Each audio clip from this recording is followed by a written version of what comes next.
কোটা সংস্কার আন্দোলন ঘিরে হামলা, সংঘর্ষ ও গুলিতে সারা দেশে কয়েক শতাধিক নিহত হয়েছে। ছাত্র জনতার আন্দোলনে ঢাকার মোহাম্মদপুর এলাকার পুলিশের গুলিতে নিহত হন মুদি দোকানের মালিক আবু সাইদ।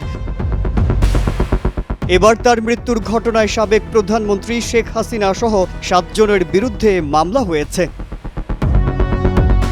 মামলায় সাবেক প্রধানমন্ত্রী শেখ হাসিনা ছাড়াও আছেন মন্ত্রী পরিষদের 2 জন। যদিও সরকার পতনের পর একজন পালিয়েছেন, আরেকজন গা ঢাকা দিয়েছেন। তারা হলেন আওয়ামী লীগের সাধারণ সম্পাদক ওবায়দুল কাদের, সাবেক স্বরাষ্ট্রমন্ত্রী আসাদুজ্জামান খান কামাল। কোটা সংস্কার আন্দোলনে পুলিশকে লেলিয়ে দেয় ক্ষমতাসীনরা। ছাত্র জনতার আন্দোলনকে ছত্রভঙ্গ করতে পুলিশ কাঁদানে গ্যাস ব্যবহার করে।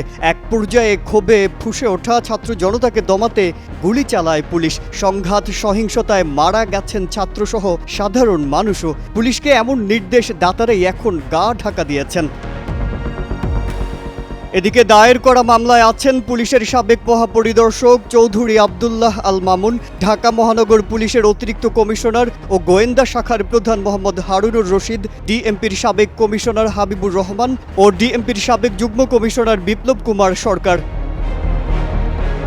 এছাড়া পাশাপাশি অজ্ঞাতনামা পুলিশের ঊর্ধ্বতন কর্মকর্তা ও সরকারি কর্মকর্তাদের এই মামলায় আসামি করা হয়েছে। সংশ্লিষ্ট সূত্রে এমন তথ্য এখন গণমাধ্যমের শিরোনাম হয়েছে। গণ আন্দোলনের মুখে সোমবার দেশ ছেড়ে ভারতে আশ্রয় নেওয়ার পর শেখ হাসিনার বিরুদ্ধে এটিই প্রথম মামলা। নিহত আবু সাইদের এক শুভাকাঙ্ক্ষী বাদী হয়ে মঙ্গলবার ঢাকা মেট্রোপলিটন ম্যাজিস্ট্রেট আদালতে মামলা দায়ের করেন। আদালত সূত্র জানায়, মঙ্গলবার এই মামলার শুনানি হবে। মামলার এজাহারে উল্লেখ করেন, কোটা সংস্কার আন্দোলন চলাকালে শিক্ষার্থী ও সাধারণ মানুষের উপর পুলিশ নির্বিচারে গুলি চালালে সোমবার আবু সাইদ নিহত হন।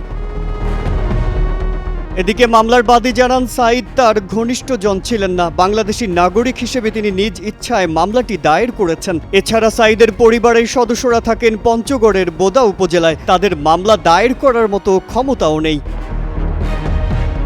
মাজহারুল আলম, কালের কণ্ঠ।